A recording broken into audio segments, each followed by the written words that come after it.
I can't stand you. Not your attitude, not your words, none of it.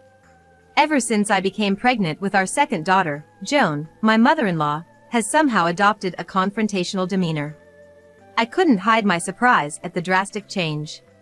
But that's another issue entirely. I couldn't suppress my anger, thinking about our home being left in shambles. And to involve our eldest daughter.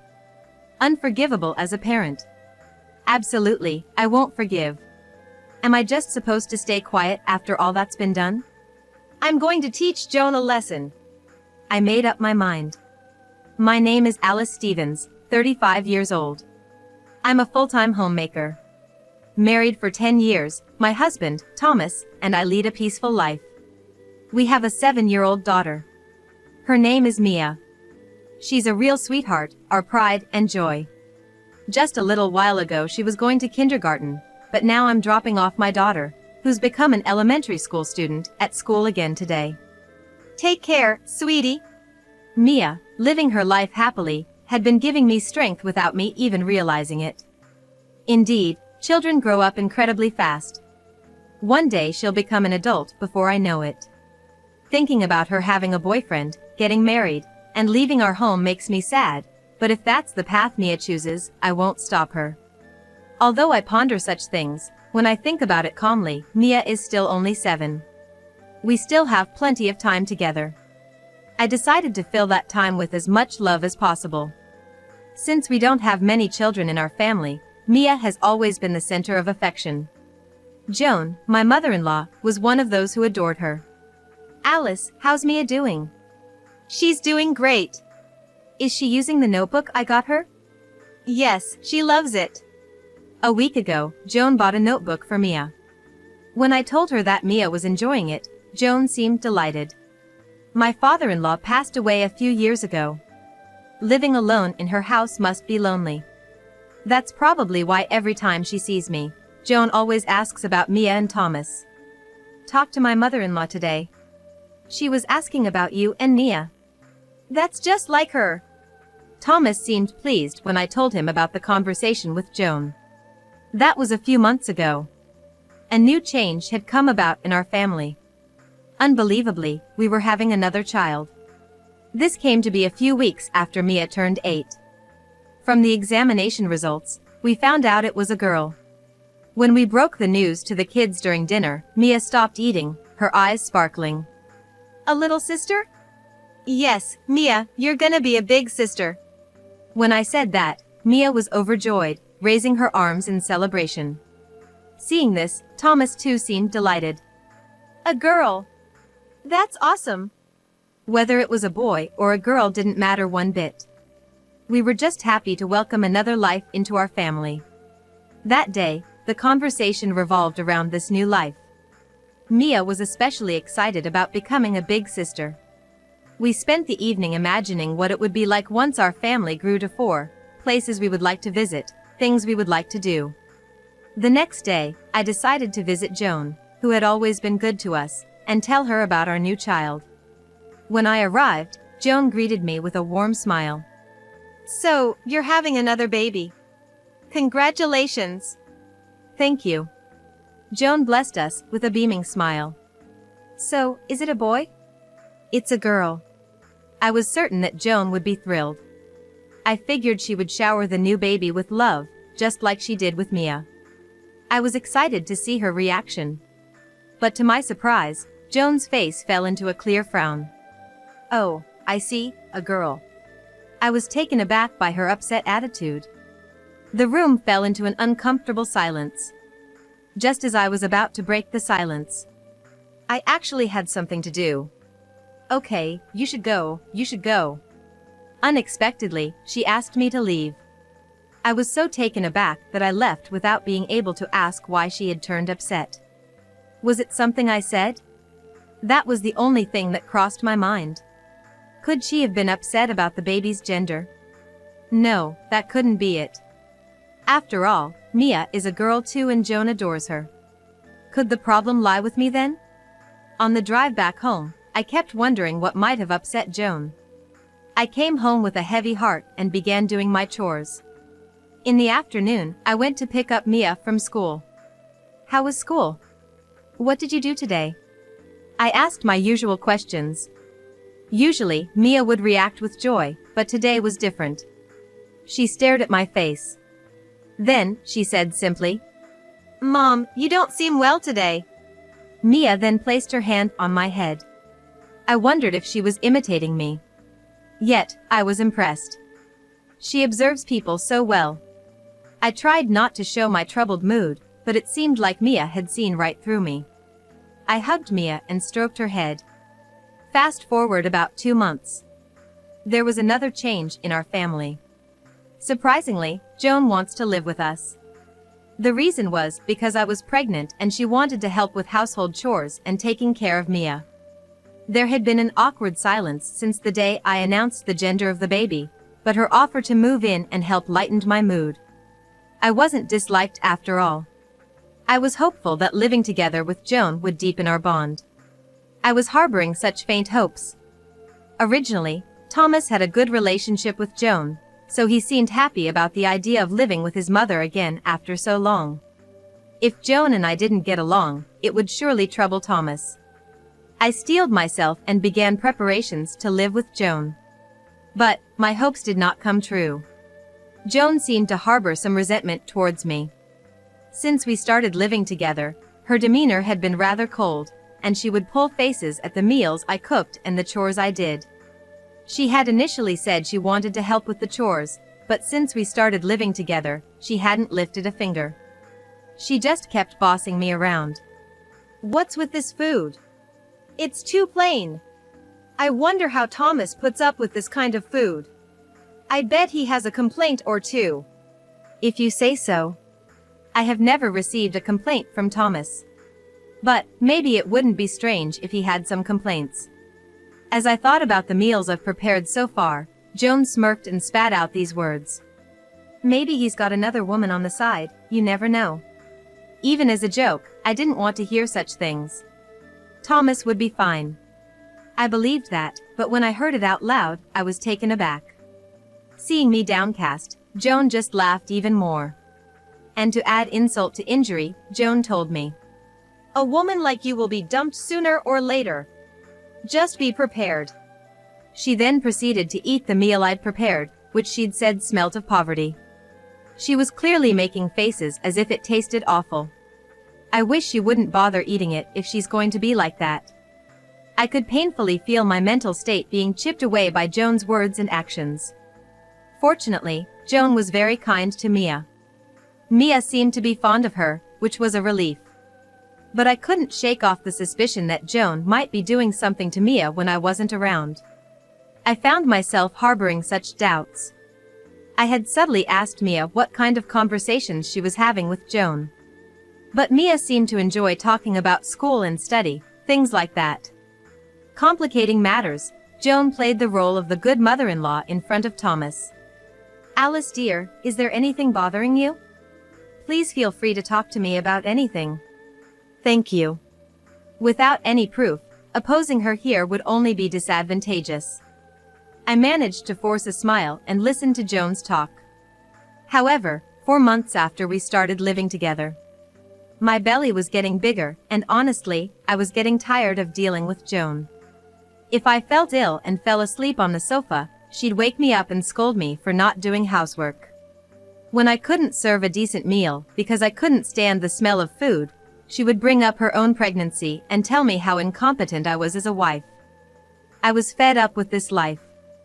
I knew it was late, but I made up my mind and decided to consult Thomas. Can we talk a little about your mom?" "Mom? What's up?" I told Thomas how Joan had been treating me. It was painful to remember everything that had happened so far. "I didn't realize that. I'm really sorry." Thomas believed what I said. And then he told me a surprising fact. "Actually, Mom has always been stubborn, or should I say bad-tempered. If something doesn't go her way, she gets upset right away. I hadn't noticed because it hadn't happened lately, and I'd let my guard down. I'll talk to her." I hadn't imagined that Joan had such a personality. With my tired mind, I thanked Thomas. But Joan's attitude did not change. In fact, it might have gotten worse than before. The frequency of her ordering me around increased, and lately, she even stopped making her own drinks. "Joan, can't you at least make your own drink?" "Shut up. Don't give me orders. I don't care if you're pregnant or what, you're a housewife, and it's only natural for you to do everything around the house. When I was pregnant." And so began Joan's self-praise. "You and I are different people, so our hardships must be different too." I wanted to tell her off, but I just didn't have the energy. I continued to listen to Joan's story so as not to upset her. Living that way, I had a strong ally besides Thomas. That ally was Mia. It seemed Mia could sense my mood. It was astonishing how perceptive she was for an 8-year-old. Of course, I was aware of how unfair it was to make a child worry about me, and I felt guilty. But I couldn't bring myself to cheer up. That's when Mia spoke up. "Mom, are you okay? You seem down." "Do I?" "Yeah, you're not smiling at all." It seemed she sensed something from my facial expressions and my mood. I apologized for making her worry, but Mia, with a smile on her face, said, "I'll protect you if anything happens, Mom. You don't have to worry about anything." When did she grow up to be such a reliable kid? While I was happy as a parent, I also had mixed feelings.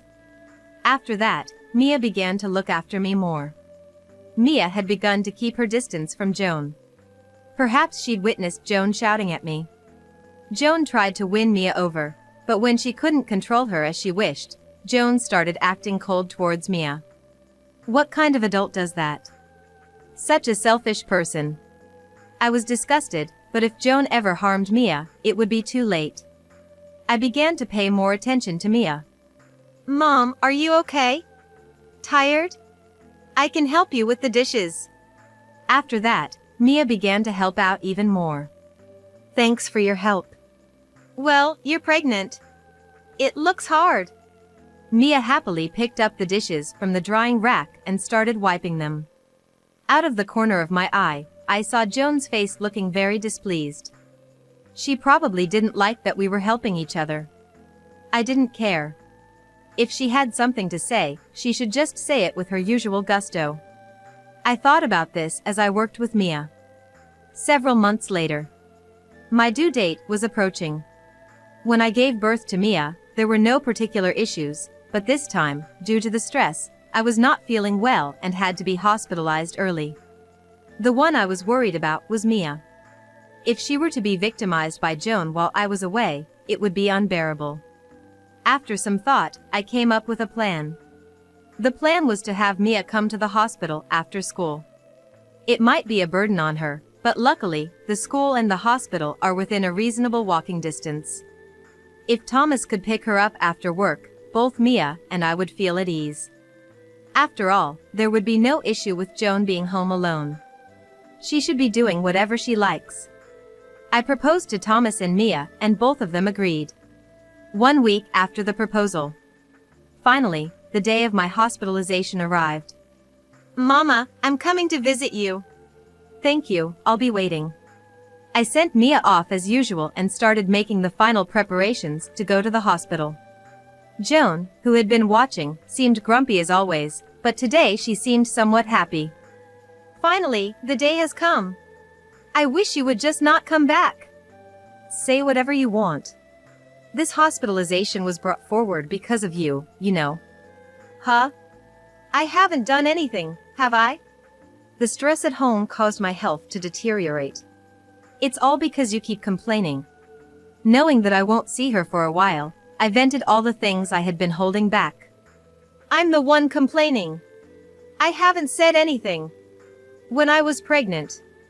I'm tired of that story. Tell it to someone else." "You're an ungrateful woman.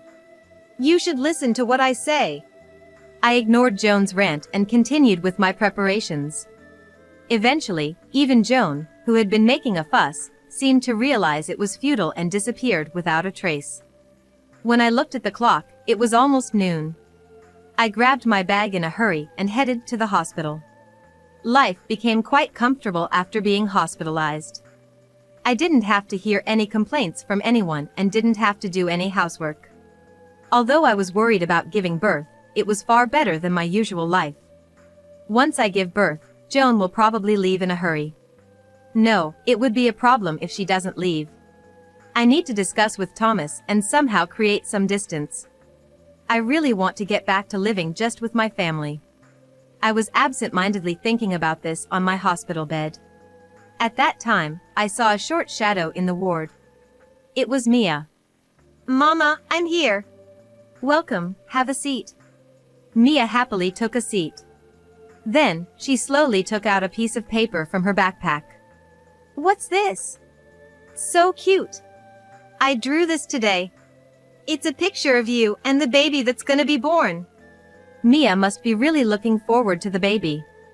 I couldn't help but appreciate Mia, who had drawn such a cute picture. "Thank you, it's really good. I feel better." Perhaps because she was praised, Mia was unusually shy. But honestly, she's really good. I can't help but think Mia has many talents. Is that just parental bias? Mia took out some worksheets and a pencil case from her backpack, and began to do her homework. Several hours later. It was about the time it got dark outside. Thomas came to my hospital room. After a brief chat with Thomas, he and Mia left for home. I heard Joan has been quiet recently. Apparently, she's still looking grumpy with her brows furrowed all the time. They laughed, saying that no one approaches her. About a week of living like that passed. Finally, it was time to give birth. I was extremely anxious, but before I knew it, I was put under anesthesia, and when I woke up, the baby was born. Thomas and Mia were in the hospital room with the baby. They both looked happy that I had woken up. Our new life is about to start. I couldn't contain my excitement. The baby was so cute. Really? I can't wait to see him. Since I can't move yet, meeting my baby face to face will have to wait. She must be adorable. Looking forward to that, I awaited the day. 10 days after giving birth, I was able to be discharged from the hospital without any issues. On the day of discharge, Thomas came to pick me up. With his support, I got into the car with the baby. "Are you okay? Can I start the car?" "Yeah, I'm fine. Thanks." As the car Thomas was driving swayed, we headed home. Starting a new life is great, but there were things that made me anxious. That would be Joan. She must be at home. I don't expect her to love the baby unconditionally. I have to do everything I can to protect this child. As I was thinking about various things, we arrived home and opened the door. I'm home. But something felt off. There was no sign of anyone. And the living room, which could be seen from here, seemed a bit more spacious than before. Thomas also seemed to feel a bit strange, and as we cautiously peeked into the living room, our house was entirely empty. "What's going on?" "This is..." Baffled at first, we quickly guessed who could have done this. It must have been Joan. This did my mother-in-law. "My mom!" What should we do first? We should contact Joan, but I felt the need to get in touch with Mia first. I immediately texted Mia. "Where are you now?" No response came for a while. I was worried, but then I realized she would be in school right now. There had been no word of her missing school, so she should be in a situation where she can't access her phone. Mia's at school. Ah, right, of course. We were both too anxious. The lack of response was understandable. Just then, our phone chimed with a notification. The sender was, to our surprise, Mia. "Who are you?" "I don't have a mom." "What?" "What?" Thomas, who had been looking at the screen with me, also blurted out in surprise. What on earth is happening? An unexpected reply from Mia, saying she had no mother. Everything was strange. We tried to call her quickly, but she didn't pick up. The only message we got from Mia was, "Don't call me. I'm selling that house. My grandmother says you should leave as soon as possible. We need to go to her house right now and confront my mom." We quickly got ready and headed towards Joan's house. When we arrived and Thomas rang the doorbell, Joan came out immediately. What's the rush? Mom, what's the deal with our house? What are you talking about? Don't play dumb. You also used Mia's phone without her permission, didn't you? Joan continued to feign ignorance. In her right hand, Joan firmly grasped Mia's cell phone. Joan, that's Mia's phone, isn't it? Why do you have it? I'm just holding on to it. Well, can we take a look then? If you're just holding on to it, you shouldn't have sent any messages. You know, we got a message from Mia's phone just a while ago. As I pressed her, Joan gradually started to frown. Anyways, let's get inside. We can talk about it there. When Thomas said so, Joan, who seemed to have given up, led us into the room. We sat on the sofa and started to inquire about the room and Mia. But Joan remained silent. She carelessly threw Mia's cell phone and started to cross her legs. How many times have I told you not to mess with Alice and Mia? Between that and the mysterious message from Mia, I can only think that you're up to something, Joan. Yes, that includes your current attitude. Whenever things don't go your way, you get in a foul mood, just like you always have. It's embarrassing. Just stop it. Embarrassing! In the end, the conversation was at a standstill. It wasn't Thomas who was in the wrong. It was Joan, who refused to say anything. Out of frustration, I intervened. How long are you going to act like a child? You really are immature. I bet a newborn could communicate better than you. Don't you get it? We're saying that we know you're up to something from the moment you sent that weird message with Mia's phone. I didn't give Joan a chance to talk back, and I said things that tore at her pride. Joan, who fell right into it, openly showed her anger. Childish? Me? What are you talking about? Yes, I used Mia's phone to send a message and I even cleared out the house. I wanted to teach you a harsh lesson.